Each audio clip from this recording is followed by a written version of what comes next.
सन्माननीय व्यासपीठावर जमलेले सर्व मान्यवर मंडळी तसेच सर्व ग्रामस्थ, सर्वप्रथम तुमचं मी या ठिकाणी सहर्ष स्वागत करते आणि आपल्या सर्वांच्या वतीने आपल्या राज्याचे उपमुख्यमंत्री स्वर्गीय माननीय अजितदादा पवार साहेब यांना सर्वप्रथम भावपूर्ण आदरांजली देते।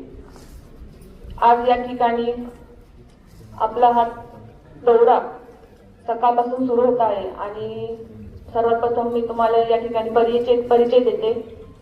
आज राष्ट्रवादी काँग्रेस पक्ष शरदचंद्रजी पवार साहेब तसेच शिवसेना माननीय उद्धवजी बाळासाहेब ठाकरे आणि RPI या चारही पक्षाच्या वरिष्ठ नेतृत्वाने जिल्हा परिषद निवडणुकीसाठी बोरी गटातून घड्याळ या चिन्हावर मला या ठिकाणी उमेदवारी मिळाली आहे।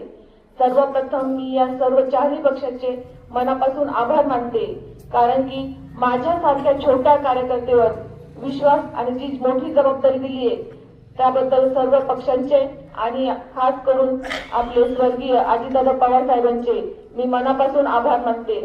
बोलायचं झालं तर 5 वर्ष गावाची जबाबदारी मी जवळ सांभाळली आहे आणि गावातील बारीक प्रश्न हे मी जवळून बघितलेले आहे। अजूनही कित्येकदा अजितदादाच्या माध्यमातून आपल्याला रस्ते, पाणी, आरोग्य सगळ्या सुविधा मिळाल्या आहे।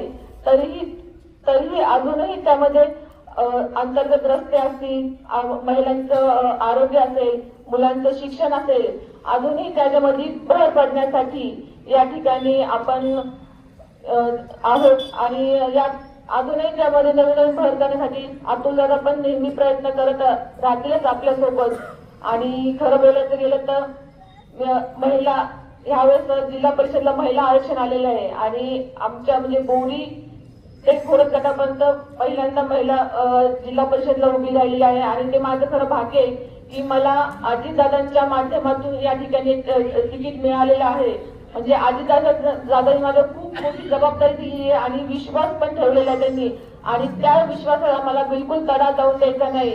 म्हणून मी तुम्हाला सांगते की मी खरंच प्रामाणिकपणे आणि ठामपणे या ठिकाणी बोरी आणि खोडद गटाचा विकास करून दाखवणार आहे, जेणेकरून अजितदादांना हीच माझी भावपूर्ण श्रद्धांजली राहील।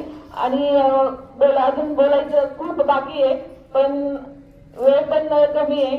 तसं माझं एक विजन आहे की महिलांचं सक्षमीकरण, कारण की महिला खूप क्वचित महिला बोलतात पण महिलांच्या आरोग्याबद्दल जास्त महिला स्वतःच्या आरोग्याबद्दल दुर्लक्ष देतात। त्याच्यामुळे महिलांच्या आरोग्यासाठी दादा आपल्याला प्रत्येक गावामध्ये उपकेंद्र असणं आवश्यक आहे असं मी जेव्हा प्रचाराला भेटते तेव्हा महिला म्हणतात की आरोग्य केंद्र आहे पण निमगाव, बोरी, पण बोरी ठिकाणी पण असं व्यवस्थित सुविधा नाहीये त्या ठिकाणी।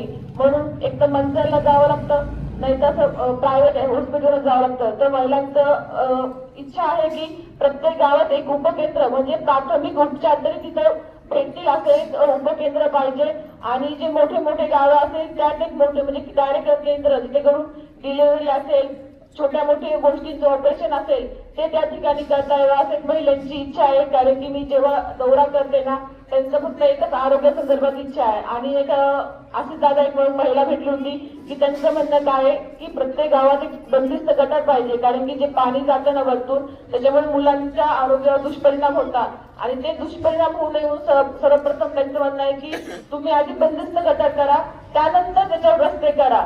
कारण की बहुतेक आपण काय करतो, रस्ता करतो परत नंतर तो खोदला जातो, त्याच्यामुळे अजून त्या रस्त्याची नादुरुस्त होतो तो रस्ता आणि पाणी पण वाहतो। म्हणून महिलांचं एवढंच दादा त्यांची एवढी समस्या आहे की त्यांचं म्हणणं आहे की आरोग्याबाबतीत आमच्या महिलांच्या आरोग्याबाबतीत खरंच तुम्ही काहीतरी एक